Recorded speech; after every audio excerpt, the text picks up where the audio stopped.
Pode. Glória a Deus, nós estamos aqui com o pastor Carlos, da Igreja Quadrangular Central. Pastor Carlos, obrigado por ter vindo, obrigado por poder estar aqui nesta noite. Nós temos aqui, você não está vendo, você de casa aí não está vendo os jovens bonitos que eu estou vendo aqui. Você não está vendo esse vislumbre tão lindo aqui de homens e mulheres, na verdade, jovens e adolescentes cheios da presença do brilho de Jesus. E nesta noite nós iremos tratar de temas importantes que estes jovens que estão aqui irão resolver. Tem coisas que precisam ser resolvidas, assuntos que precisam ser tratados e vão sair daqui em nome de Jesus abençoados. Amém? Amém! Vocês ouviram aí, né? Então tá. Pastor Carlos, pode se apresentar para a galera que está lá daqui a pouquinho, estará vendo você lá na rede social. Olá pessoal, mais uma vez, já me apresentei para o grupo presente, mas me apresento para todos também. Carlos, sou pastor auxiliar da IEQ Central, aqui de Fazenda Rio Grande mesmo, líder de jovens por aproximadamente 10 anos, coordenador regional de jovens por aproximadamente 2 anos, casado, pai, servo de Deus, jovem também, Amém. Ajude ele. Aceito isso e decidi ser jovem até Deus permitir, E é um prazer estar aqui com vocês, poder de alguma maneira somar com esse ministério, somar com a vida do pastor Marcel, é uma alegria, Já tentei escapar por uma ocasião, mas a segunda não consegui, E ele me trouxe aqui hoje. Estamos aí para somar, para ser abençoados também. Graças a Deus. Então, a gente vai tratar de 3 pilares que eu acredito que é muito importante os jovens saber, como se comportar nesses 3 pilares que podem ocasionar, na verdade, uma queda espiritual e até mesmo um distanciamento da presença de Deus. Então eu gostaria que o pastor Carlos, a gente começasse a abordar primeiramente redes sociais, que todo mundo aí é conectado, e nós que somos mais velhos, experientes, toda hora, todo mundo é meio que refém disso aqui. Mas nós sabemos o risco que as redes sociais podem oferecer, não só para jovens, mas também para crianças, adolescentes, mas especificamente aos jovens adolescentes que estão aqui. Eu gostaria que o pastor Carlos desse um vislumbre das coisas que podem ocasionar a queda de um jovem para ficar distante da presença de Deus. Redes sociais é algo que está tão presente nas nossas vidas, no nosso cotidiano, no nosso dia a dia, assim como o pastor Marcel comentou. É algo que a gente não consegue se desvencilhar disso mais, porque é informação, é conexão, é network, é tantas outras coisas que nós dependemos e buscamos aprendizado, talks, podcasts e semelhantes a esse, e tantas outras coisas que estão disponíveis nas redes sociais, Só que as redes sociais também, elas são um campo muito perigoso. Eu não sou especialista em redes sociais, não sou programador, sou pastor, e eu percebi que muitos se espantaram quando eu disse que eu tinha 20 anos já de conversão, Eu tenho 40 anos, pessoal, tá? Mesmo que talvez não pareça. Sou um jovem de 40 anos, completei em setembro, 40 anos de vida, e sou muito feliz por isso. E como disse para vocês antes, me considero jovem também, tá? E as redes sociais hoje elas são o seguinte, pessoal, porque hoje, quando você entra no Instagram, entra no Facebook, entra no Google, dá lá pesquisar, hoje o teu aparelho de celular, dependendo do volume que você está conectado, ele ouve o que você fala, ele responde, essa conexão, essa interface de conexão, ela existe e é muito natural. Hoje qualquer coisa que você vai procurar, você acha.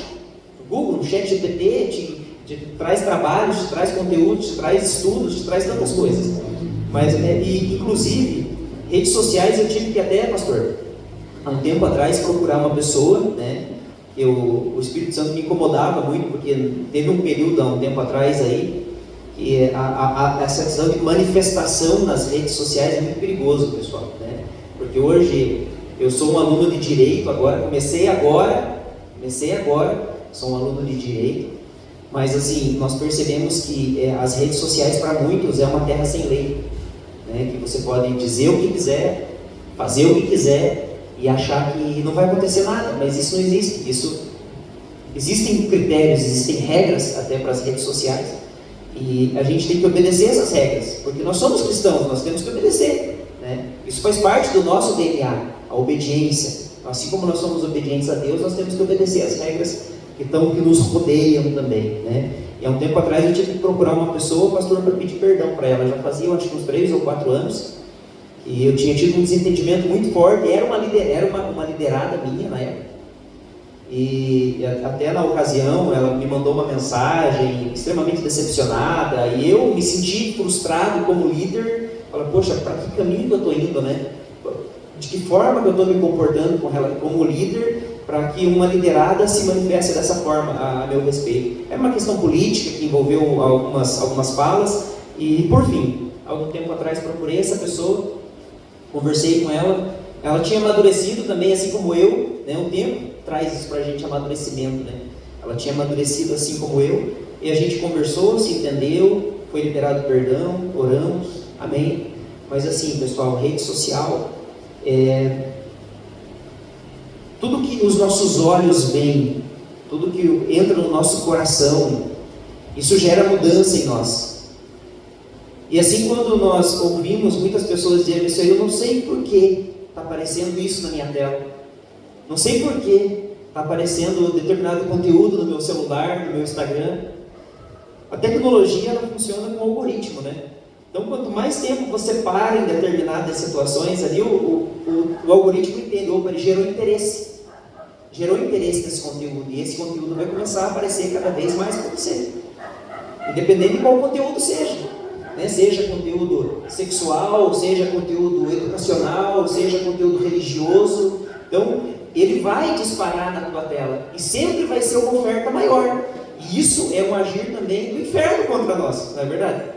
Porque nós abrimos a nossa rede social, o Instagram, e já começa aquelas ofertas, começa a aparecer as opções, e a curiosidade muitas vezes nos leva ao pecado. E hoje em dia não precisa nem você curtir, basta você ficar um tempo preso naquela tela, naquele feed. Passou um tempo lendo aquilo ali, parou a tua tela naquilo ali, o algoritmo já entende que te gerou interesse, e já vai disparar para você sempre aquelas mesmas questões. E mudar isso é difícil, meus irmãos. Mudar isso é difícil. Fazer com que o algoritmo entenda que você está se interessando por outra coisa é difícil. Isso vai um tempo ainda. Só que você consegue se reeducar, né? E hoje, a questão das redes sociais, principalmente com questões para jovem e adolescente, hoje nós vemos muito isso. O meu filho, ele tem celular. Nós demos um celular para ele quando ele tinha 10 anos, porque ele tinha começado a fazer o curso de inglês, e ele precisava de um aparelho para acompanhar o conteúdo. A gente pegou um aparelho, deu um aparelho, comprou um chip, deu um número, beleza, está lá usando. Só que eu coloquei um controle, então eu tenho acesso a tudo que ele acessa. Eu que faço as liberações de aplicativo quando ele precisa baixar, né? Que bom seria se todos nós tivéssemos passado por isso um dia, não é verdade? Hoje existe essa possibilidade de você controlar. Tanto que alguns dias atrás ele foi na casa de um dos primos, né? E daí eu, olhando o celular, notifiquei e vi uma notificação de um aplicativo que tinha sido visitado. Na primeira ocasião que tive, chamei ele de lado e falei, filho, o que é isso daqui? Ele, não, pai, não sei o que, não baixei nada, não olhei nada. Já ficou mais branco aí. Já ficou mais branco do que já é, né? Mas assim, então todo cuidado é pouco com relação às redes sociais, né? Toda a exposição que vocês fazem, toda a exposição que nós fazemos no nosso dia a dia, né? A questão, mesmo postar vídeos, versículos bíblicos, temática bíblica, temática evangelística, tudo isso tem uma repercussão, né? E quanto mais expostos nós estamos, mais as pessoas estão nos vendo, e isso é bom, mas é ruim também, né? Porque nós somos cristãos, nós somos mini-cristos nessa terra, nós somos modelo para outras pessoas que estão nos vendo. Então, todo o conteúdo que é postado ali, as pessoas estão vendo, estão curtindo, isso vai refletir de alguma forma. Como que eu estou exercendo meu cristianismo nas redes sociais? Essa é a pergunta que tem que acontecer todos os dias, né? Então, como que eu estou exercendo meu cristianismo nas redes sociais? Eu sou de fato um cristão que dá um bom testemunho nas redes sociais ou não? Justamente. E uma das coisas, né, pastor, que a gente precisa, como cristão, saber o que postar, Porque muitas vezes a gente acha que não é ofensivo, e às vezes é. Tem guerras que a gente não precisa travar, tem coisas que a gente não precisa entrar. Simplesmente, às vezes, é só olhar. Tem especialistas, né? Aquelas pessoas que são especialistas em ler comentários. Às vezes não é nem a notícia em si. Quem faz isso aí? Quem faz isso? Eu faço isso. Às vezes eu estou olhando ali, eu vejo a Ali fazendo isso. A Ali começa a dar gargalhada. Ela, nossa, pega um tema que ela gosta lá e fica rindo. Eu falo, meu Deus, o que está acontecendo aí? Mas a gente precisa saber o que postar. Saber o que postar quando você está numa festa. Saber o que postar quando você está na escola. Então, aquilo que você faz, aquilo que nós fazemos, vai refletir na opinião das outras pessoas. E aí, meu querido, aí entra lá. E não vem falar que é hater. Não, as pessoas chegam ali mesmo. Não, poxa vida, mas esse povo não é cristão e está postando um negócio desse? Geralmente o que a gente mais vê é guerra. Tanto é que acho que foi isso que você entrou na guerra política ali, né? Mas não, às vezes a gente faz um comentário, mas cada um é livre para votar em quem quiser. Cada um é livre. Só não pode guerrear coisas que não tem necessidade. A nossa guerra, ela é espiritual. A nossa guerra é isso. Então, quando você abre precedentes para pessoas virem até a tua postagem falar, tem coisas que não compensam. Eu prefiro que vocês postem coisas concernentes ao Evangelho, né? Eu gosto, vocês veem lá eu postando algumas coisas, eu gosto, uma palavra que vai edificar, às vezes até uma chibatada que eu dou lá, mas nada assim encomendado, coisas que eu acho que o cristianismo deve ser. Então, se é para edificar as pessoas, postem. Então, às vezes as pessoas são pegas, porque não estou ensinando aqui a você pegar e fazer uma surdina, mas tem coisa que que as pessoas não precisam ver. Tem momentos da sua vida que as pessoas não precisam ver. Não precisa postar tudo. Então, nem todo mundo vai torcer por vocês. Nem todo mundo quer, mesmo que seja coisa boa. As pessoas muitas vezes não estão torcendo por vocês. E uma das coisas aqui que o pastor falou, que é guardar nosso coração, né? Salmo 119:11 diz assim: guardei no coração a tua palavra, para não pecar contra ti. Então, nas redes sociais é isso. Eu tenho que estar com a palavra guardada dentro do meu coração, para que quando eu for, não estou falando para vocês não postarem nada, mas quando postarem, saibam que existe uma palavra pregada no coração de vocês, que vai direcionar aquilo que vocês vão postar. E isso é lindo, saber que nós temos o domínio sobre isso. O apóstolo Paulo, lá na sua época, acredito que ele jamais imaginava que podia existir isso um dia, né? Redes sociais, aquilo que era feito somente por mensageiro, viagens a cavalo, carroça, carruagem, tantas outras coisas, né? Mas lá Paulo, ele diz lá em 1 Coríntios capítulo 10:31, pode parecer confuso a temática da leitura bíblica, mas aplicada às redes sociais, gera para nós também aprendizado. Olha o que ele diz lá: quer comais, quer bebais, ou façais qualquer outra coisa, fazei tudo para a glória de Deus. Né? Então o que ele quer dizer para nós aqui? Que até nas redes sociais, até quando você está conectado, logado na tua rede social, o intuito é glorificar a Deus. Tem que ser sempre esse. Teu objetivo é sempre glorificar a Deus e atrair as pessoas, fazer com que as pessoas se sintam atraídas por você, por aquilo que você é e demonstra ser, de fato, né? Para que nós não vivamos simplesmente uma imagem, porque o que é vendido muitas vezes nas redes sociais é isso, é uma imagem, né? E as pessoas se sentem tão fantasiadas, tão iludidas com isso, né? E acabam se perdendo na sua própria imagem. E aqui também, lá em Efésios capítulo 5, versículo 15 e 16, ele diz: portanto, vede prudentemente como andais, remindo o tempo, porque os dias são maus. Então, o que o apóstolo Paulo quer dizer aqui para os Efésios aqui? Que o nosso tempo nas redes sociais tem que ser usado com sabedoria. O nosso tempo é curto, né? Inclusive essa semana o pastor Júlio, lá no culto de quarta-feira, estava falando conosco, falou a respeito do tempo, né, Marcelo?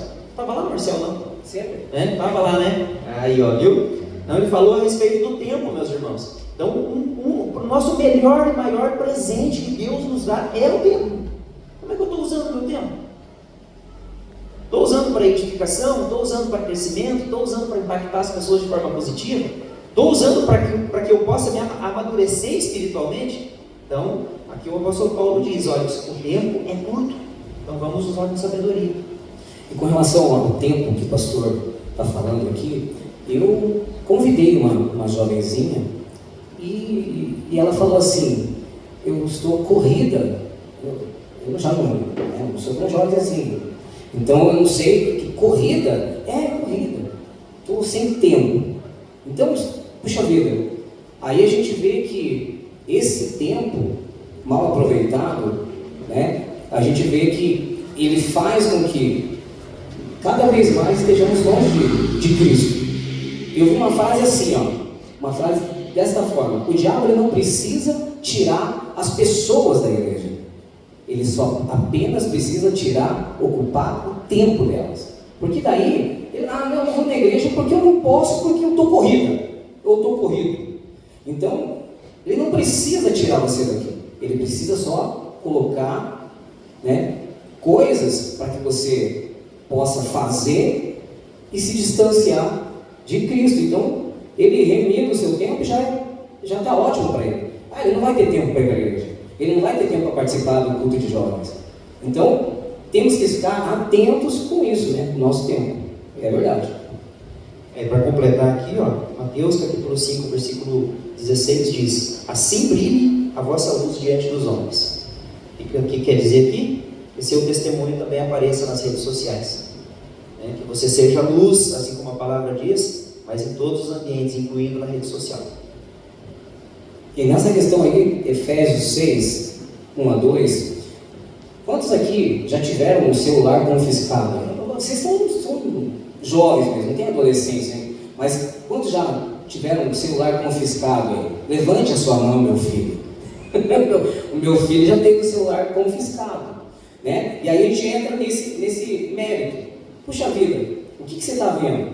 Aí, Efésios 6, 1 a 2, filhos, obedeçam aos seus pais no Senhor, pois isso é justo, né? Honra teu pai e tua mãe, este é o primeiro mandamento com promessa. Na hora é ruim pegar o celular ali, porque parece que daqui a pouquinho o coração para de bater, porque a gente está assim, muito conectado mesmo.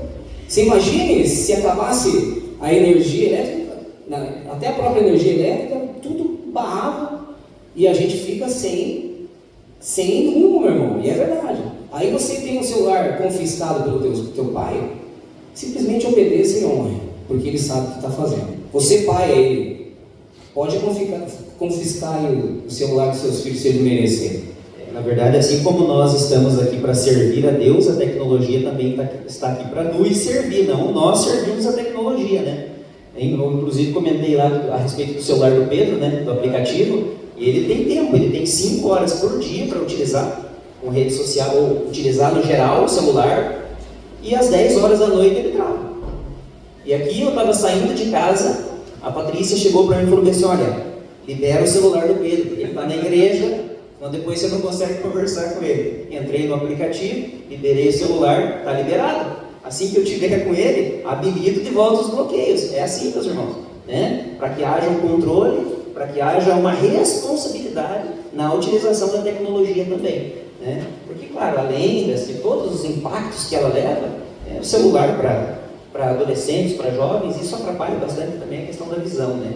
Então, vocês que estão aí usando óculos, tendo necessidade de usar lentes, né? Pode ter certeza que a tua visão foi comprometida, talvez, né, com o benefício das telas. Então, as telas agravam essa questão da deficiência visual também, dificuldade. O nome do programa aqui, pode ou não pode, então a gente tem que saber mesmo o que pode e o que não pode. E uma pergunta que não quer calar é o que os nossos jovens que aqui estão, olha a carinha deles, vocês têm algumas perguntas com relação a isso, de rede social, né? Vocês aí podem perguntar, né? Vocês acham que até o que o pastor faz ali é o sistema da casa dele? Ele não está falando que os pais têm que fazer isso aí. Cada um conhece o filho que tem. Eu conheço o Carlos, ele é sistemático. E eu não esperava menos, né? Mas assim, até eu esperava um pouco mais a questão do tempo, né?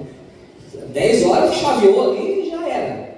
Já era, bloqueou só 8 da manhã, só libera. Mas assim, o Pedro, quantos anos ele tem? 13. E ele é pequenininho, assim, e é um piá muito abençoado. E eu gosto muito disso. Já notou que nós temos vínculo, nós somos atleticanos, né, cara? Então nós temos um bom vínculo, né? Eu sei que tem uns coxa branca aqui no meio, aqui, abençoados também. Mas alguém quer fazer uma pergunta? Raíssa, você quer fazer uma pergunta? Você está olhando tão séria para mim que parece, puxa vida, eu queria fazer aquela pergunta assim que vai abalar as estruturas. Então, com relação à rede social, está tranquilo? Vocês entendem? Vocês concordam com o que a gente falou aqui? Então, é muito importante a gente saber o que pode e o que não pode. E tem um lance assim, pastor, eu costumo falar nessa questão. Tem coisas que a rede social é máscara, né? Postam lá, tá tudo lindo, aquela melhor foto lá, tá maravilhoso, e às vezes a vida da pessoa não é bem assim. Só que tem uma questão que eu também falo. Um crente, ele não pode apenas ser, ele tem que parecer. Você entendeu a frase? Tipo, a gente falar que é crente é uma coisa, mas eu estou me parecendo um crente na rede social? Eu estou me parecendo um crente aonde quer que eu esteja? As pessoas identificavam lá, lembra? Quando Pedro, aqueles homens, não, você é parecido, você fala que nem ele. Ele falou assim, não, eu nem conheço esse homem, quando ele negou a Jesus. Então, não adianta. Quem tem a identidade de Cristo vai se parecer com Ele. Então, se na rede social não está aparecendo, você está com um problema de identidade. Eu acredito nisso. Na verdade, essa questão de rede social, pessoal, cria uma dependência muito grande. Por quê? Isso eu percebo em mim. Eu tenho 40 anos, né? E eu tenho que me reeducar muitas vezes com relação a isso. Por quê? Porque eu acordo cedo, eu acordo às 7 da manhã todo dia. Levo a Patrícia na escola, volto para casa, meu horário de trabalho é mais flexível, então eu consigo chegar no escritório mais 9 horas da manhã. Então, das 7 e pouquinho é o tempo que eu tenho. Tomar café, fazer alguma coisa em casa, devocional, olhar um pouquinho o celular. E o que eu estava percebendo um tempo para trás? Eu estava ficando muito tempo no celular e não estava nem dando tempo para fazer devocional. E dava 8h30 da manhã, que estava quase o horário de sair de casa, e eu não tinha nem me trocado. Não tinha nem colocado a roupa para ir para o trabalho ainda. E tinha que fazer tudo correndo. Por quê? Porque o celular estava tomando o meu tempo. É aquilo que a gente falou. É usar o nosso tempo com sabedoria. Fazer com que as redes sociais trabalhem a nosso favor. E não a gente como servo dela. Né? E essa questão que o pastor está falando. Realmente, não é só ser. Tem que aparecer cristão. Né? Se eu sou, eu tenho que mostrar para todos aqueles que eu sou mesmo. E isso, na verdade, nós vamos entrar na questão da amizade daqui a pouco. Tem uma fala interessante. Graças a Deus por isso.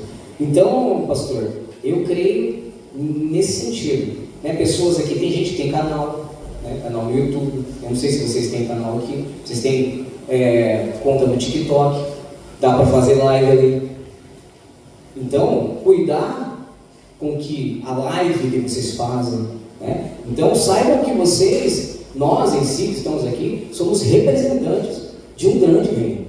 Então, se aquilo que eu estou falando, né, não tipifica coisas do reino, então, meu querido, nem faça live, nem comece. Né? Hoje, aqui, esse programa vai ser gravado, vai ser editado, mas no futuro quer fazer ao vivo.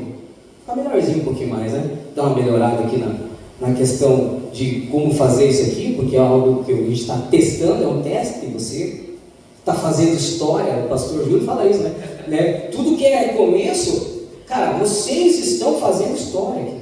Diga sério mesmo, vocês estão fazendo história, porque isso aqui é o começo de tudo.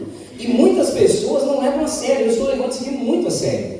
Porque eu sei que o que nós estamos fazendo aqui vamos alcançar muitos outros jovens. Talvez não tenha toda a qualidade que necessita agora, mas, meu irmão, eu me conheço e vai ter uma qualidade ainda melhor. E eu tenho certeza que atrás de vocês aí terão mais pessoas, né? Porque serão atraídas para cá através de todo o trabalho que a gente faz. Porque todo o trabalho que a gente faz não é vão do Senhor.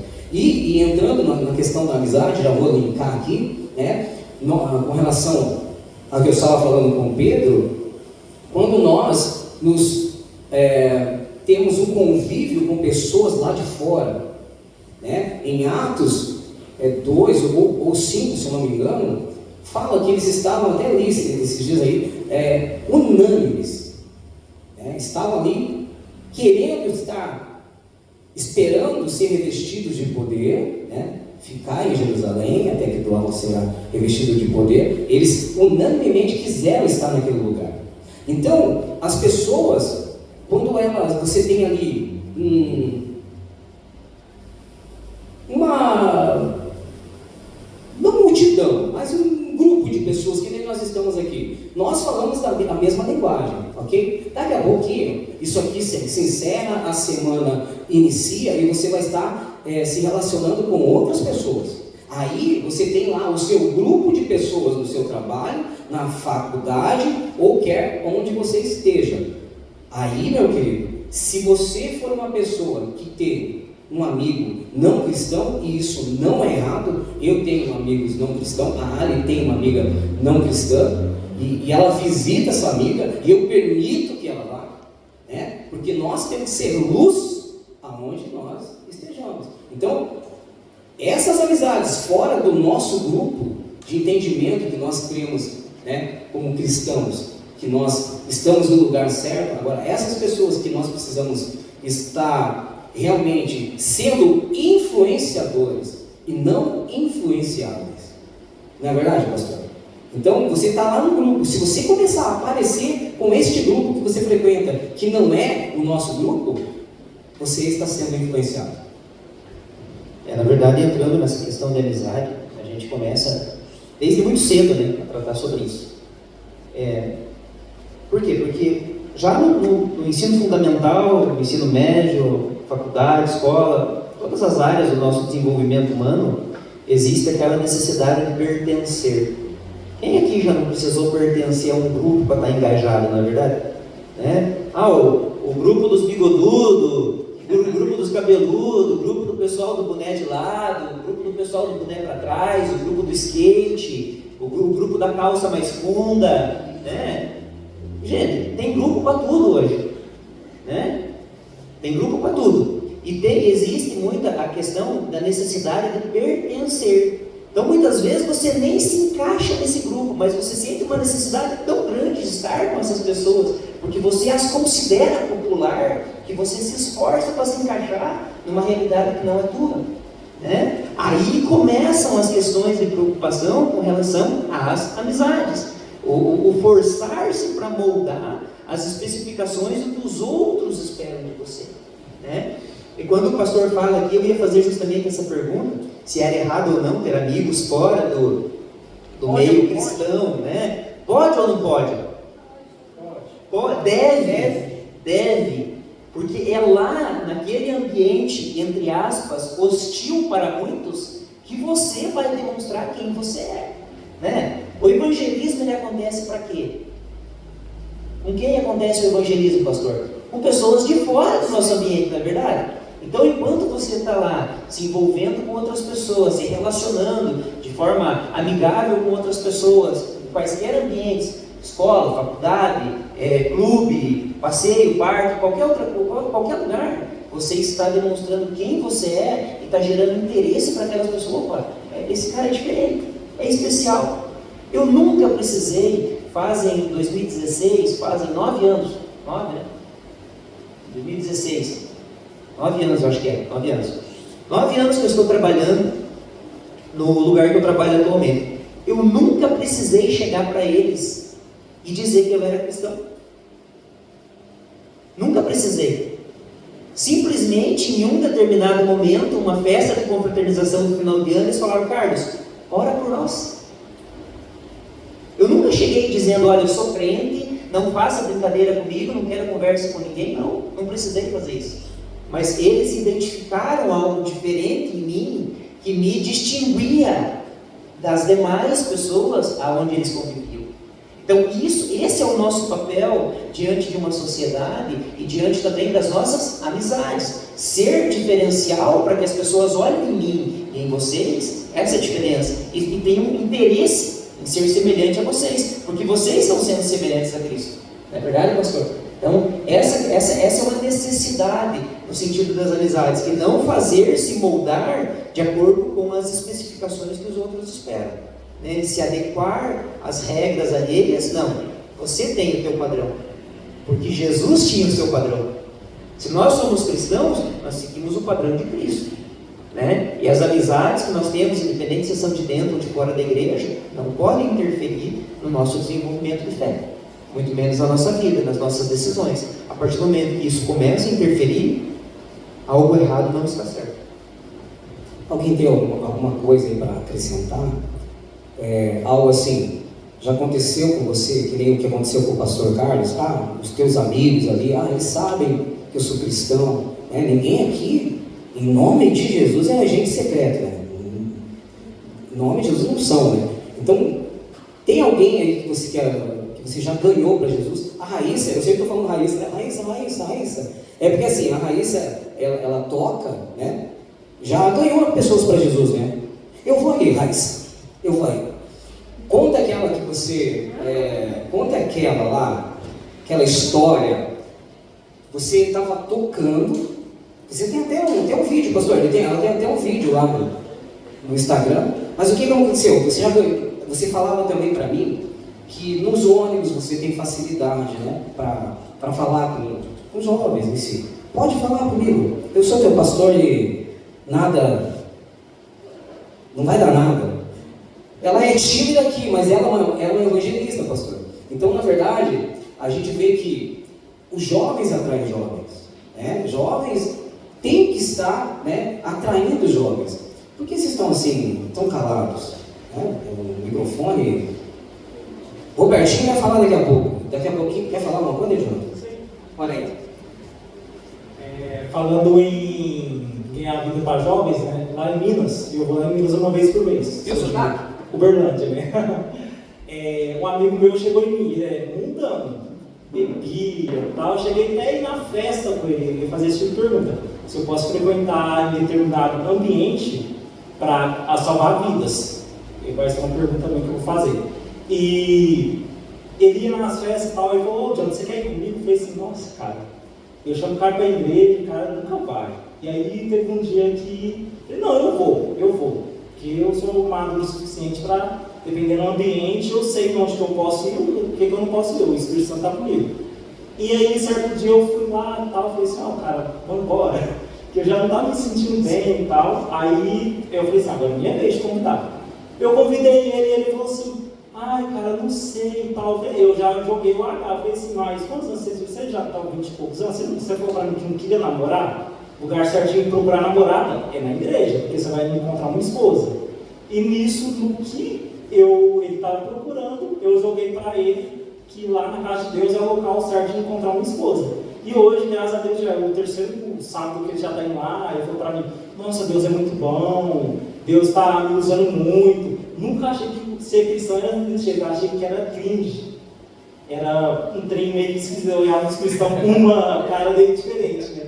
E hoje, assim, por um buraquinho que ele deu ali, eu já peguei e falei: cara, vamos lá testar tal. E hoje em dia tem gente que tem vergonha, né, de convidar, achar tal, que é errado chamar a pessoa para a igreja por conta de falar: vai lá por conta que você vai casar. Deus quer trazer as pessoas para tirar a necessidade deles, não só para ir lá evangelizar tal. Talvez a pessoa quer casar, chama ele para ir lá para casar. A pessoa quer, por exemplo, aprender a tocar um instrumento, fala: não, na igreja lá, você vai aprender a tocar um instrumento. Eu uso esse tipo de dialeto com as pessoas para pregar eles e trazer eles para a vontade deles, não trazer eles lá para falar: não, Deus vai fazer isso e aquilo se você não for. Entende? Teve um caso de um amigo, uma pessoa próxima. Isso aconteceu há muito tempo atrás. Inclusive, essa pessoa ia na central, congregou conosco por um bom tempo lá, cristão mesmo, cara, gente fina. Só que era um cara encaminhado por propósito. Aí responde a tua pergunta, tá? O cara encaminhava por propósito. Ele chegou para mim um dia e falou: Carlos, eu vou ficar um mês fora da igreja. Eu falei: poxa, mas por que você vai ficar um mês? Eu falei: não, eu tenho um propósito. Eu vou começar a frequentar as baladas e vou começar a evangelizar. E ele fez. Ficou um mês fora da igreja. Fora. não vinha para o culto, ia só para a balada. E começou a evangelizar lá. Ganhou almas para Jesus, um mês depois ele estava de volta na igreja. Arrependido porque pecou, porque fez tudo de errado. Não, meu irmão. Ele se manteve firme.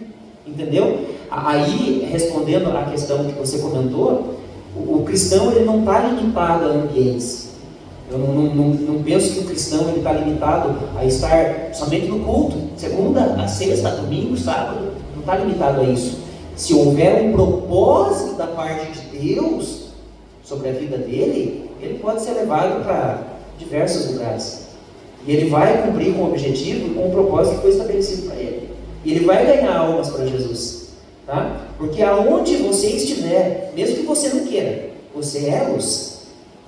Uma vez que o Espírito Santo entrou na tua vida, você é luz. Entendeu? E assim, quando acontece em nós mesmo, que nós somos pecadores, né? Somos falhos, somos pecadores. Aqui não tem ninguém que seja perfeito. Não é porque nós estamos 2 degraus acima, num tablado, numa estrutura, que nós somos seres perfeitos. Aqui, se nós levantarmos a mão, nós não vamos embora, não. Nós vamos continuar aqui. Entendeu? Então nós não somos perfeitos, nós somos falhos. Por isso, todos os dias nós dependemos da graça e da misericórdia de Deus para cobrir as nossas vidas. Então, quando nós olhamos e falamos sobre a questão do propósito, sobre a questão de onde nós estamos, de onde nós colocamos o nosso pé, quando Deus te chama para fazer algo, Ele quer te usar de forma poderosa. E eu até lembrei essa semana, que na quarta-feira foi o meu dia de fazer o jejum, propósito de jejum que nós estamos fazendo na Central com um grupo de homens. E Deus me levou lá na passagem da jumenta de Balaão, aonde Balaão tinha sido contratado por Balaque para profetizar contra o povo de Deus. E quando ele estava saindo, a jumenta simplesmente travou. E ele espancou, bateu na jumenta, a jumenta apanhou. E a jumenta falou: poxa, por que você está me batendo? Nunca fiz isso contigo. E muitas vezes o nosso espanto está na fala da jumenta, você acredita? A gente presta tanta atenção na fala da jumenta e não presta atenção no contexto geral da coisa.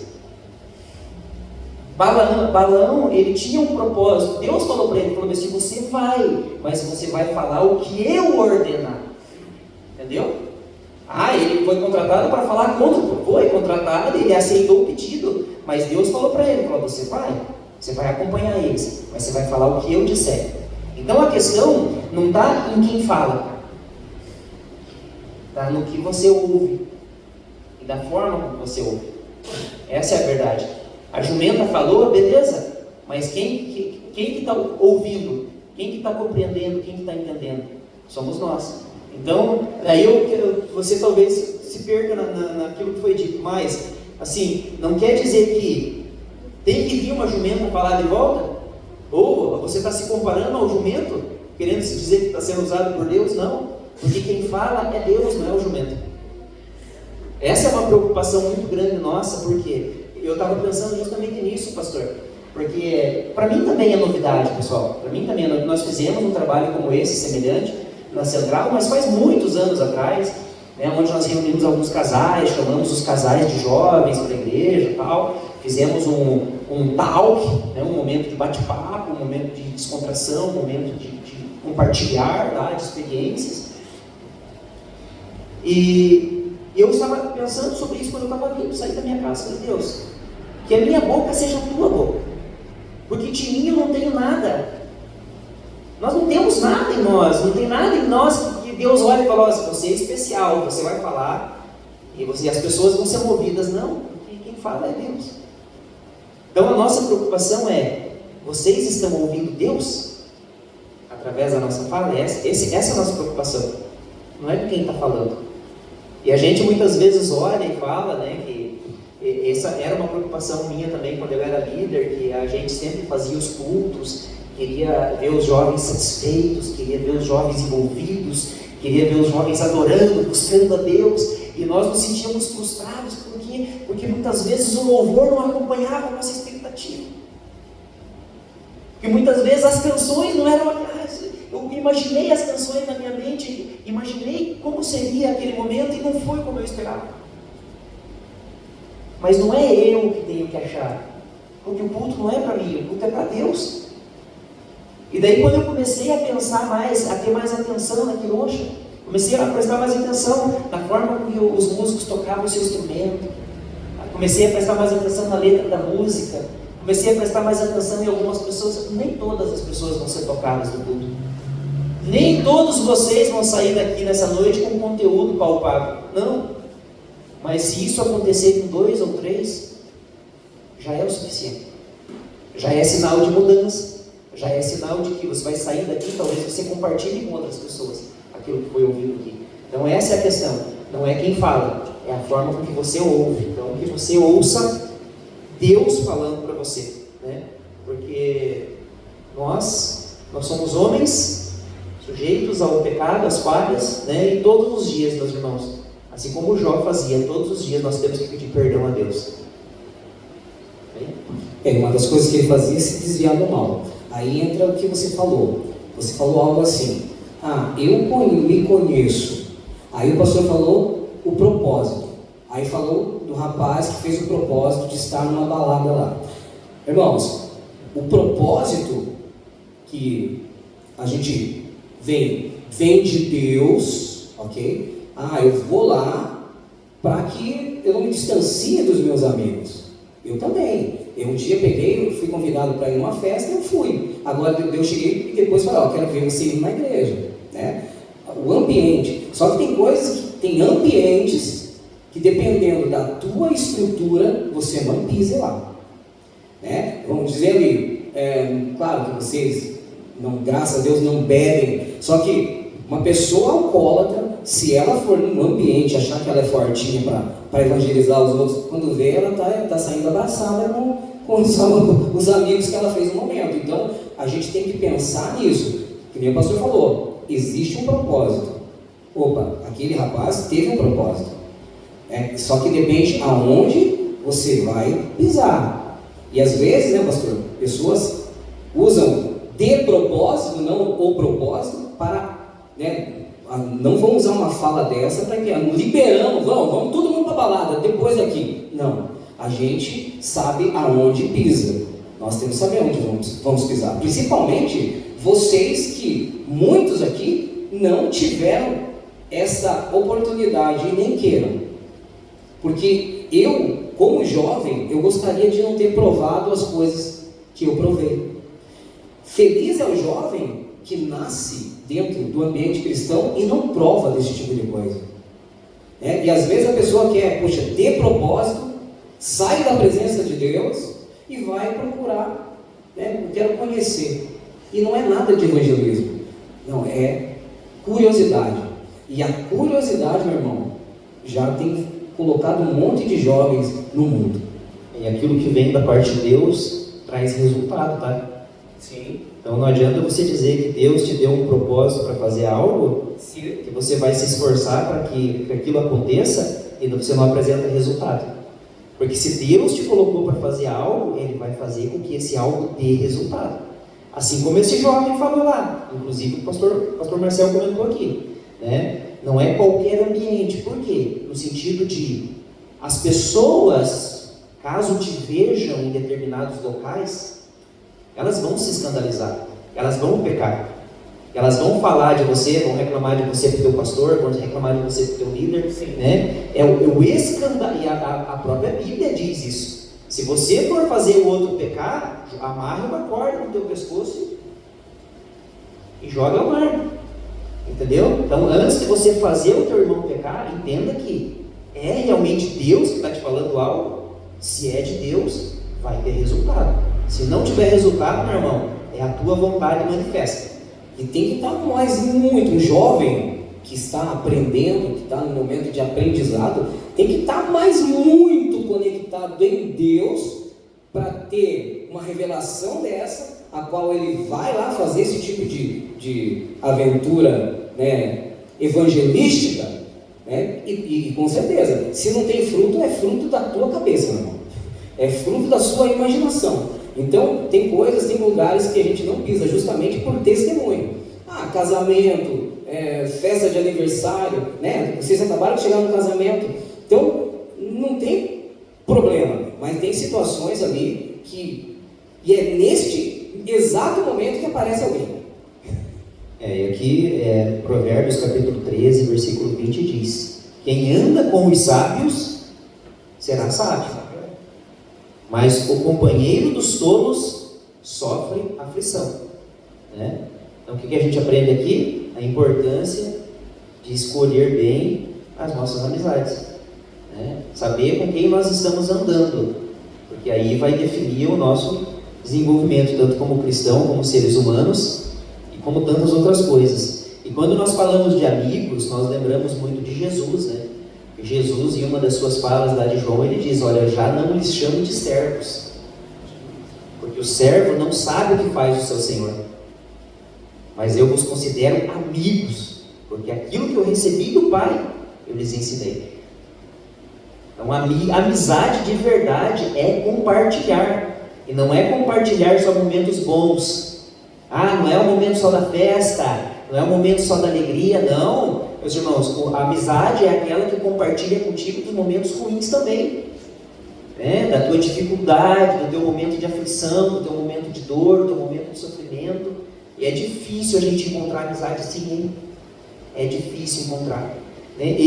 A minha esposa diz que eu sou, diz ela, né? Eu sou meio autista, porque eu tenho... eu seleciono algumas pessoas e tinha uma certa dificuldade muito grande de relacionamento há um tempo atrás, não me relacionava muito bem com todas as pessoas. Hoje, graças a Deus, Deus mudou, então esse diagnóstico acho que é falho, né? Então esse diagnóstico que ela me passou acho que é falho, Com certeza. mas assim, hoje ainda eu tenho muitos colegas, posso dizer assim, com propriedade, inclusive dentro da igreja, meus irmãos, muitos colegas, porque amigo para mim é aquele que tem lugar na minha mesa, é aquele que está dentro da minha casa. Pastor Marcel, você é meu amigo, mas só não tive a oportunidade de chamar ainda, tá? Amém, irmão.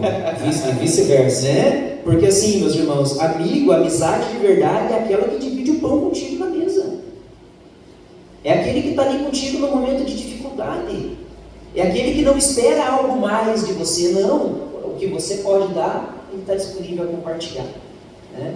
Então essas amizades que são amizades boas, para que a gente possa crescer, para que a gente possa prosperar uma vida, né? Para que a gente possa levar para frente, né? Cuidado com as amizades, meus queridos, cuidado, né? E o Paulo, só um pouquinho, pastor, o próprio Paulo diz aqui para nós aqui também, né?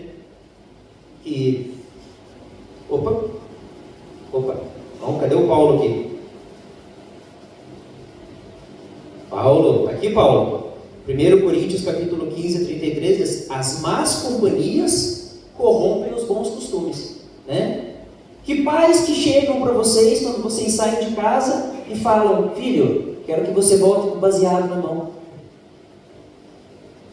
Filho, vai lá na mercearia, rouba lá o caixa.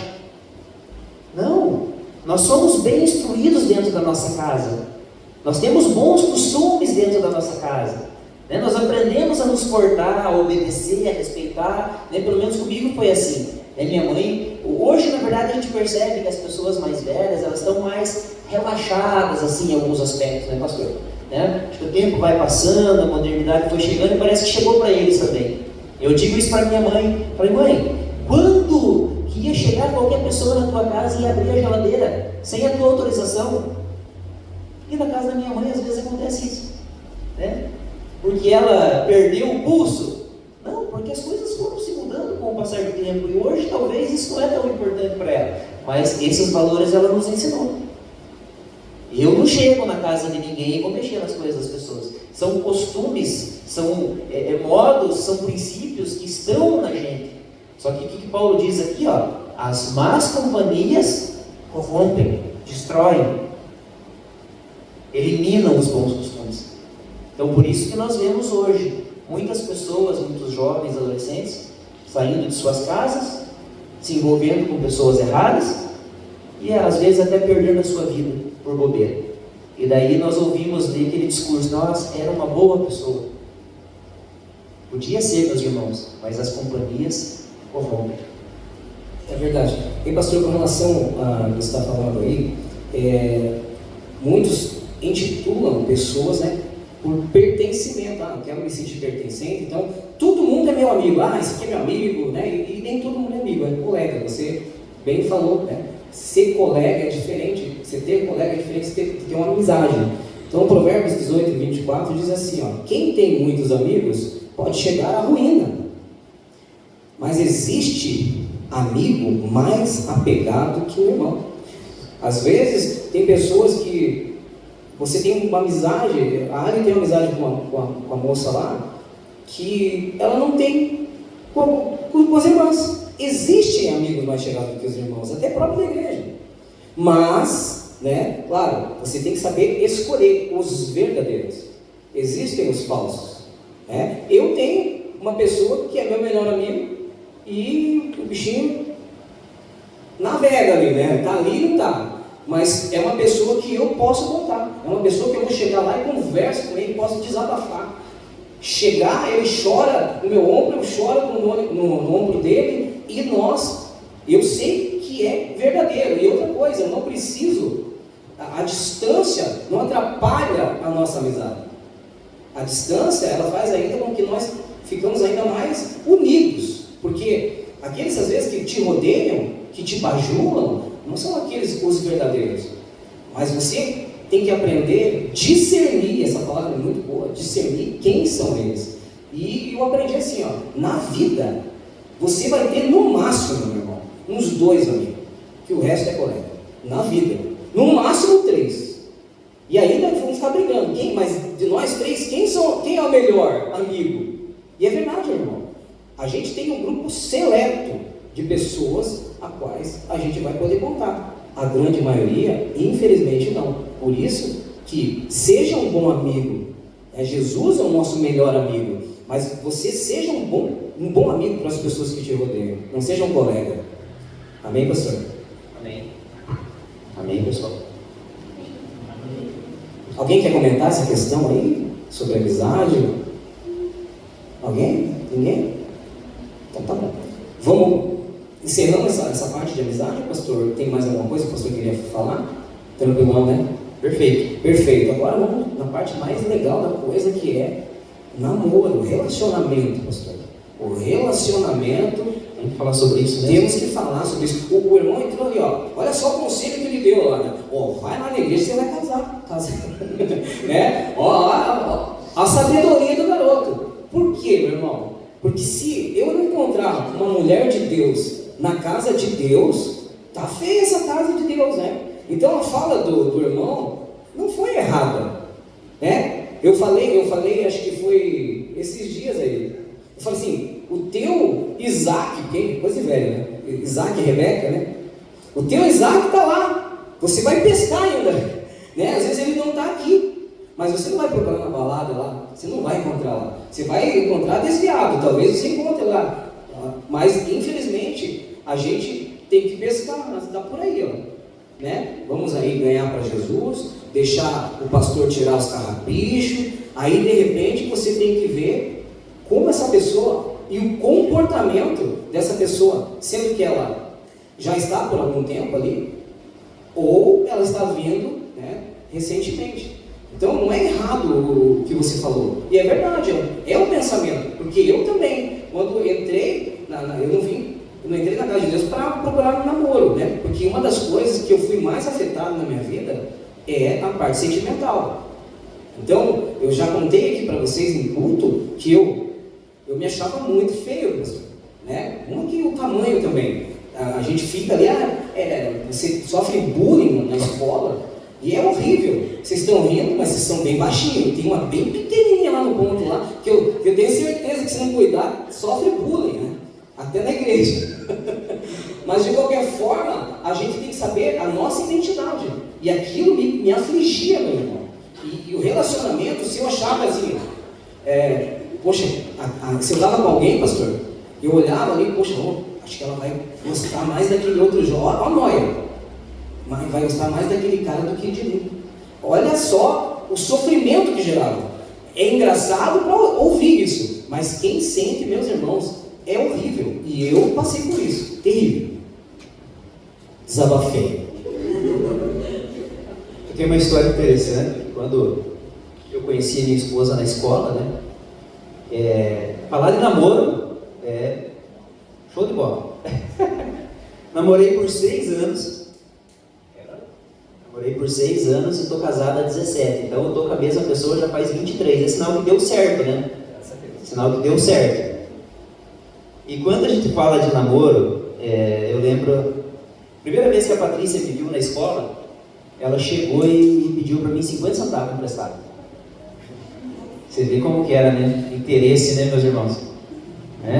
Homem sofre, né, queridos? Vamos ver se tem. Acho que era teste. E eu não tinha. Falei assim, vou pegar na minha bolsa. Fui na sala, emprestei 50 centavos e subemprestei para ela. Recebi os 50 centavos de volta? Não. Mas tive que pagar. Eu assumi um compromisso com o meu colega, tive que pagar, mas não recebi mais, né? Quando eu conheci a minha então esposa hoje, nós não éramos cristãos. Tínhamos tido já experiências, né, com igreja. Eu já congregava, já frequentava a igreja quando eu era pequeno. A minha mãe me levava sempre na Universal, nos domingos, porque tinha a escolinha da Universal. E eu frequentei também a igreja quadrangular por um determinado tempo.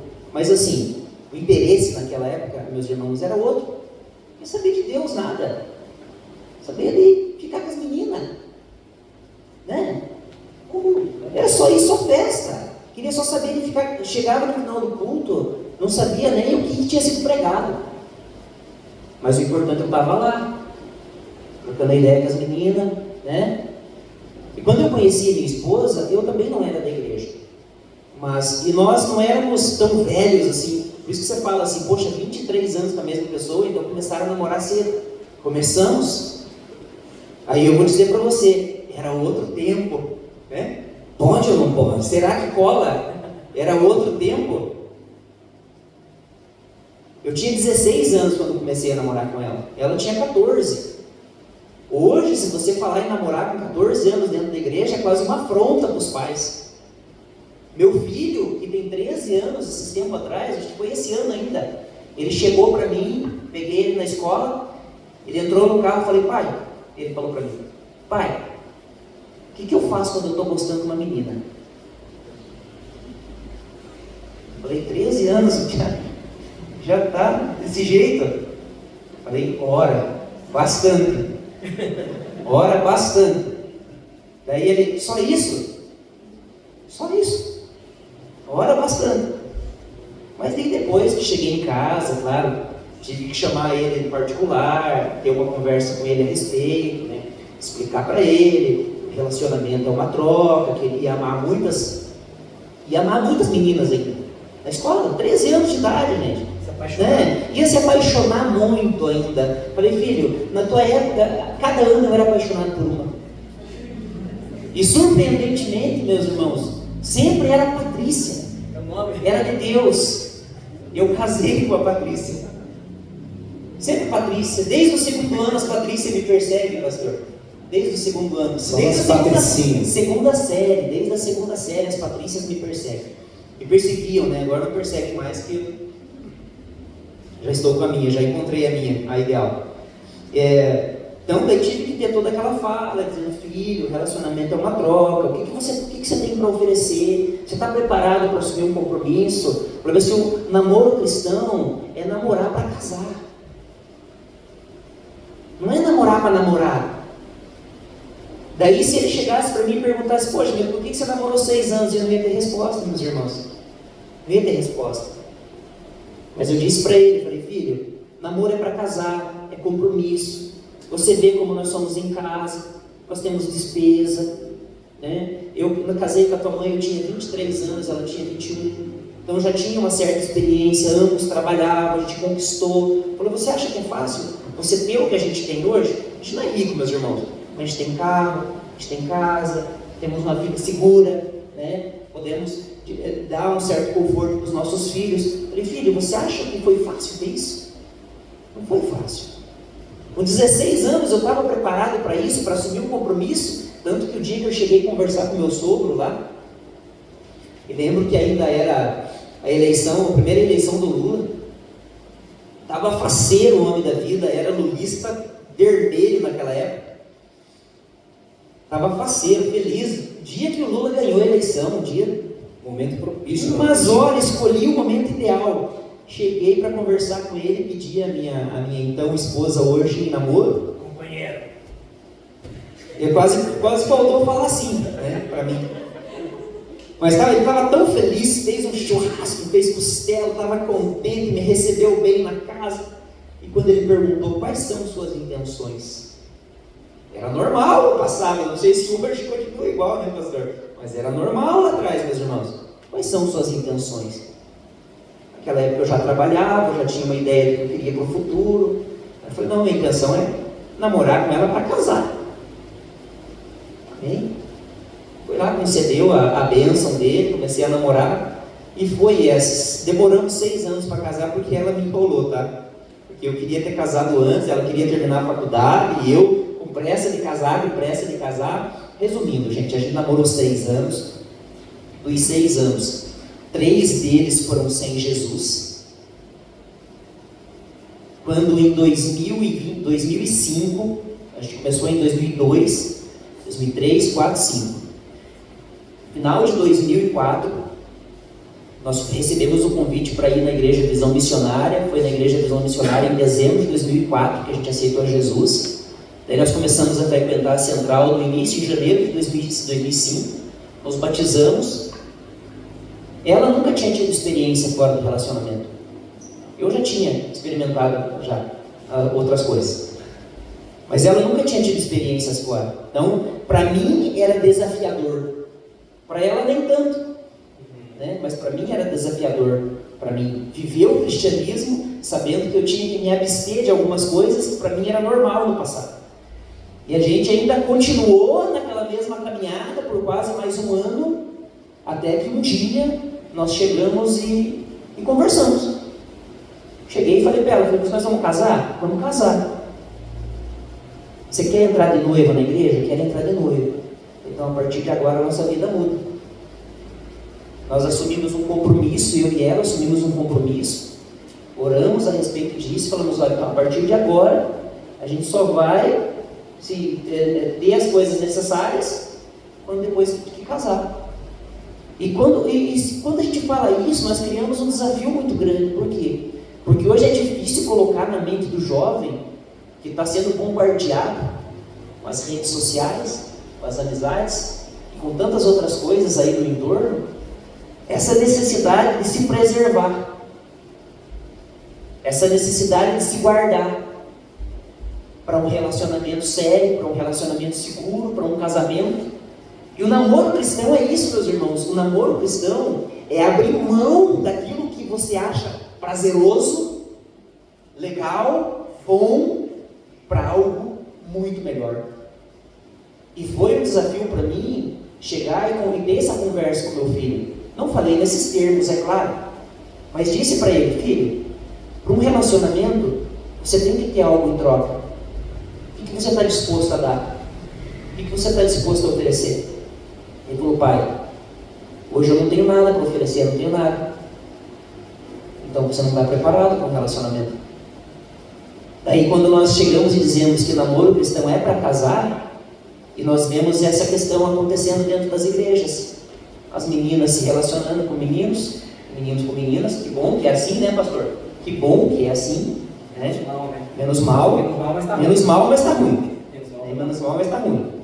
Mas assim, vemos as meninas se relacionando com meninos simplesmente porque ele é bonito. O pastor Marcel sofreu quando era mais jovem. Quando era mais jovem sofreu. Encontrou a Alexandra, que valorizou a beleza dele. Isso, peculiar. Mas assim, a pessoa tem apenas a beleza para oferecer? Isso é uma discussão antiga já, né, pastor? Que a gente falava já com o pessoal, já do tempo dos nossos jovens lá atrás. Tempo dos jovens que a gente tinha já as devocionais, falava sobre ficar, beijar na boca, né? tal do checho, né?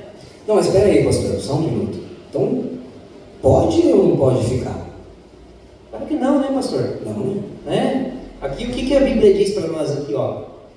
Porque primeiro, Paulo era muito sábio, meus irmãos. Por isso que quando a gente fala que Paulo, quando se converteu e ficou sem enxergar 3 dias e sem comer, né, ele recebeu de Deus tudo. Recebeu de Deus tudo que precisava para caminhar. Paulo sabia o que ia acontecer com ele desde o início da decisão dele. Ele falava, olha, Jesus, aceito seguir, aceito pregar, aceito ganhar almas, e sei que lá no final vai acontecer dessa forma. Então Paulo já sabia de tudo mesmo. Paulo estava tão convicto da sua fé, né, daquilo, da experiência que ele tinha tido com Deus, que para ele não era, para ele era, por isso que ele diz, para mim o viver é Cristo, e a morte é lucro. Se eu vivo para uma verdade, para mim morrer não vai ser um sacrifício. Então quando Paulo chega aqui e diz, lá em Tessalonicenses, capítulo 4, versos 3 e 5, do 3 ao 5, está bem comprimido aqui, resumido, porque esta é a vontade de Deus, a vossa santificação, que vos abstenhais das imoralidades, principalmente aqui o texto diz, sexual. Então, isso, meus irmãos, a gente entende que o namoro deve buscar sempre o autocontrole, né? O autocontrole e a pureza. Como é que eu vou me apresentar para alguém no futuro interessado em um relacionamento sério, se eu já passei por tantas bocas já, né? Passei por tantas bocas, tive tantas experiências, e as experiências elas deixam em nós marcas, pastor. Sabe, eu aprendi isso quando nós fizemos, né, um curso de casais. Eu tinha recém-casado, 6 meses, não tinha 6 meses de casamento, eu fiz um curso de casais com a minha esposa, e quando eles perguntavam para nós como é que era o casamento, era um mar de rosas. 6 meses, só alegria. Nem a crise do primeiro ano não tinha passado ainda, pastor. E ela existe, é verdade. E ela existe. Nem ela tinha passado ainda. Para nós era tudo maravilhoso. E daí quando chegavam para nós e falavam, nossa, mas é tão bom assim, então para nós era bom. Mas assim, a gente precisou aprender o que de fato era um relacionamento de troca, um relacionamento de companheirismo, um relacionamento de respeito, um relacionamento sadio de verdade, à luz da palavra, para que a gente entendesse o que é de fato um relacionamento, um namoro, né? E hoje isso é desafiador para a juventude, né? Agora, dizer para você que se você já teve experiências, né, fora do casamento, não sei se algum de vocês teve ou não, mas eu quero dizer que Deus tem algo bom preparado para você. Deus tem algo muito bom preparado para você. E Ele não falha, mas não tenha pressa. Espere nele. E quando eu falei com meu filho, ore bastante, realmente, ore bastante, né? Essa questão da frase que eles orar para namorar, né? Acho que não existe essa de orar para namorar, pastor. Será que existe? Não. O cara precisa de Deus, pelo menos. Apresentar diante de Deus a tua necessidade. Eu digo para minha filha, nós temos uma menina de 8 anos em casa, meus irmãos. E assim, as meninas, de fato, são mais desenvolvidas nessa questão do libido, desenvolvimento, hoje principalmente, né? Estão muito desenvolvidas. A gente percebe que eu tenho um menino de 13 e uma menina de 8. Eu escuto algumas coisas da boca dela que da boca dele eu não escuto, né? Não, tipo assim, que denigram, né? Mas assim, de agilidade, de esperteza, de ligeireza, né? Então hoje a gente fala, o que você quer? O que você quer? Tem que orar desde já. E é o que a gente faz. A gente ora desde já pelo nosso genro, ora desde já pela nossa nora. É coisa que a gente escuta na igreja, meus irmãos. Nada do que nós estamos falando aqui talvez seja novo para vocês. É coisa que vocês já escutaram. De orar por aqueles, para que Deus realmente prepare a pessoa certa, prepare a pessoa ideal. Por quê? Porque nós estamos criando filhos, nós não estamos criando filho para o mundo, diferente do que as pessoas falam. Nós não criamos filhos para o mundo, né? Da fala com que tantas pessoas falam aí fora, não, meu filho vai viver a vida, eu estou criando meu filho para o mundo. Não, eu estou criando meus filhos para serem pessoas bem-sucedidas e felizes. Emocional, nos seus relacionamentos, na sua vida, é para isso que nós criamos filhos, é para isso que nós investimos tempo, investimos oração, jejuamos, buscamos a Deus, né? Apresentamos Cristo para eles desde o início. Então, por isso a importância de se guardar para um relacionamento que Deus tem preparado para você. Essa é a questão, né? Amém, pastor? Amém, amém. Ouvindo você falar, a gente vê essa frase, puxa vida, aquilo que é fácil não é valorizado. E a questão é essa, valorizar-se. Vocês têm valor. Então, tudo que as pessoas conquistam com facilidade, a outra não vai valorizar. A gente fala com relação a ficar, poxa vida, eu, como pai, a gente fica, eu tenho um piá, eu tenho uma menina, e a gente vê que se autovalorizar, saber com quem você está caminhando. O namoro em si, ele é um momento que você vai conhecer a pessoa. Aí sim, você vai ficou 6 anos namorando, né, Carlos? 6 anos namorando. Mas falou que 3 não era em Cristo, é isso, né? É isso. Então, quando você pega, que o namoro, acontece de alguém se apaixonar um pelo outro aqui, você vai conhecer essa pessoa. É esse momento de conhecimento da pessoa. Porque você não vai casar com uma pessoa igual a você. Aí entra o conflito depois. E não é só o fato de sexualidade. É o fato também de pessoas diferentes que vão se unir um dia. Então, saber escolher isso e também ver o posicionamento em todas as áreas. O namoro cristão geralmente é muito rápido. E para casar, já noiva, é muito rápido. Você demorou para caramba.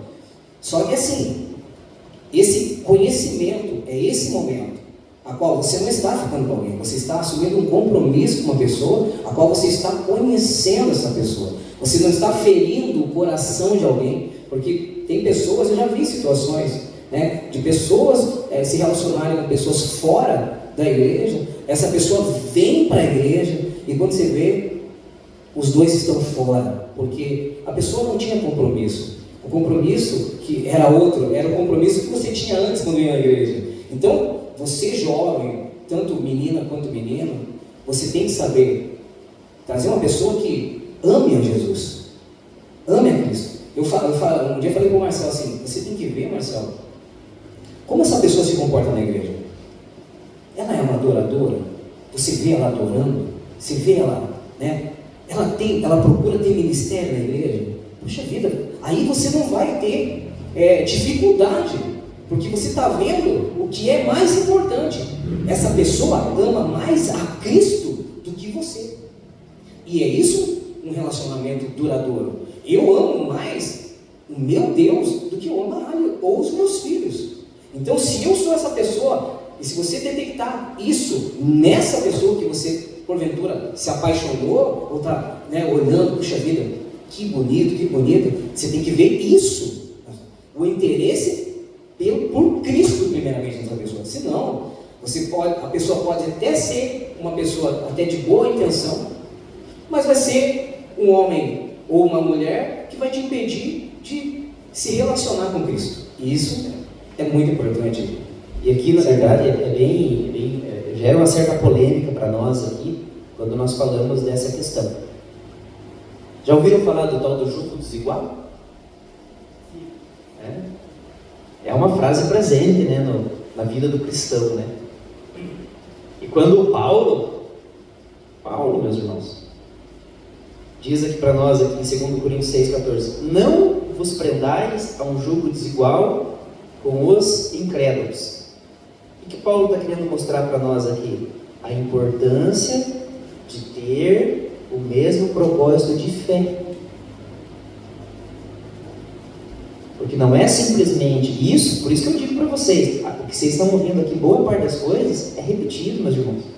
Já ouviram já em outros momentos. Deus não une pessoas. Deus não está preocupado com a união das pessoas. Deus está preocupado com a união dos propósitos, para que isso caminhe de acordo com a vontade dEle. E eu digo por experiência própria, por quê? Porque no início da minha caminhada, logo depois que eu aceitei, a gente aceitou Jesus, se batizou, nós éramos apenas namorados. Eu fui chamado já para trabalhar com os jovens da igreja, comecei a me envolver mais, e a minha esposa na época era desinteressada, ela não se preocupava com isso também. E era um desafio, por quê? Porque eu queria fazer e ela não queria acompanhar. E hoje é quase o contrário, pastor.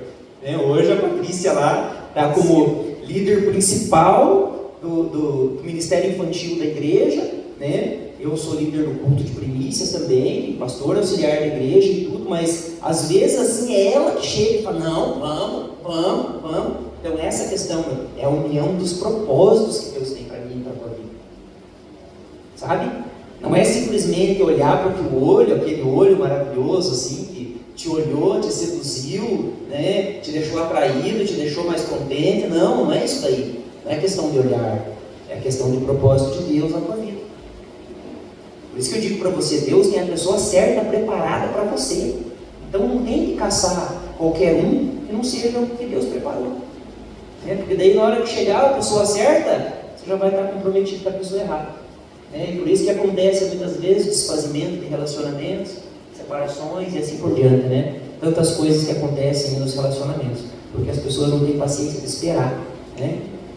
Quando nós falamos do jogo desigual e da questão do propósito, falamos que nós temos que estar alinhados realmente com o propósito de Deus na nossa vida, para que as coisas aconteçam e fluam. Essa é a expectativa de Deus para cada um de nós. Graças a Deus. Eu quero agradecer a presença do pastor aqui. Eu creio que todos os assuntos foram abordados. Tinha mais alguma coisa que o pastor gostaria de falar? Só quero dizer mais uma coisa. Amor vem só depois do casamento, tá? Experiência própria. Antes é paixão. Se sente apaixonado, se sente atraído, se sente bem com aquela pessoa. Mas amor de fato, meus irmãos, de fato, amor. Por isso que os meninos, as meninas, eu te amo tanto, amor da minha vida, Amor é só depois, meus irmãos, quando você tem o prazer de acordar do lado de um lindo homem e uma linda mulher, com a bênção do teu lado, sem maquiagem, meio bagunçado, cabelo. E isso é tanto para homem quanto para mulher, pastor? O homem se acorda com aquela cara meio torta, meio amassada do travesseiro. Isso que é a manifestação de amor. Você saber que você vai conviver com aquela pessoa pro resto da tua vida. Você escolheu ela, Então isso é amor, meus irmãos. O amor é manifesto depois do casamento. E demora, pastor, para o amor chegar aí. Demora. Eu falo com a Patrícia, eu falo, nossa, eu acho que eu falava que te amava tanto no passado, mas o verdadeiro amor veio, acho que 10 anos depois do casamento já. Então é uma coisa que você começa a conhecer as qualidades de fato. Conhecer as qualidades, conhecer o que vai além dos olhos. Quem é? A Patrícia tem os olhos maravilhosos, olhos verdes, loira, alta de olhos verdes, mas vai além dos olhos, além do cabelo, além da sua postura física, além da sua voz. O amor vai muito além disso, meus irmãos. O amor é um gesto de companheirismo, de somar, de estar junto, de estar ali, disponível, pronto para abençoar, E que bom seria se todos os relacionamentos começassem assim, que a gente começasse a compreender e entender que a paixão passa. O amor fica. Por isso que eu disse para o meu filho lá, falei, filho, você vai se apaixonar demais, mas quando você encontrar o amor de verdade, você vai saber que aquilo é tudo passageiro. Por isso não se prendam nas coisas passageiras, meus irmãos. E daí eu digo para vocês, talvez, vocês são jovens, eu estava pensando nisso antes de sair de casa hoje, bem de tarde. A minha esposa me deixou sozinha em casa hoje para fazer faxina, então eu estava passando o aspirador na casa e pensando e lembrando, falei, nossa, vou falar para jovens, Deus. E se me questionarem com isso, se me questionarem com aquilo, se me fizerem essa pergunta? O que nós vemos hoje, meus irmãos? Os jovens chegam e dizem, não, mas está muito cedo para mim. Está muito cedo para mim buscar Jesus. Está muito cedo para mim ir para a igreja, está muito cedo para mim me converter, está muito cedo para mim me preocupar com essas coisas, eu vou me preocupar lá com 45, 50 anos. E daí eu digo para você o seguinte, o que é 45 anos? Observem a ótica que eu vou dizer para vocês agora. O que é 45 anos para um Deus eterno? Para um Deus eterno não é nada. A pessoa pode se converter com 85 anos no leito de morte. Para Deus, amém. Houve arrependimento, houve conversão. Mas para nós que vivemos 85 anos ou 45 ou tantos anos, contando as horas, 1, 2, 3, 24, mais 24, mais 24, é muito tempo jogado fora, você não acha? Sem Jesus. E daí às vezes as pessoas perguntam, né? Ah, mas o que é Jesus para você? Jesus não é nada, nem existiu. Jesus é tudo, meus irmãos. É tudo. E muitas vezes demora para a gente entender isso. E daí eu quero que vocês memorizem isso aí. O que é 40 anos para um Deus eterno? Nada. Mas para nós é muito tempo longe dele. Então não perca tempo longe de Jesus. Se aproxime dele cada vez mais. Esteja cada vez mais focado, cada vez mais alicerçado nele. Porque é ele que norteia a nossa caminhada. Amém? Obrigado. Graças a Deus. Obrigado, pastor. Obrigado por ter aceitado dessa vez esse convite, né? E graças a Deus acrescentou muito nossas vidas. Quantos gostaram? Amém? Então vamos se pôr de pé. Pode cortar aí já, meu filho abençoado. Gostaria de orar por vocês.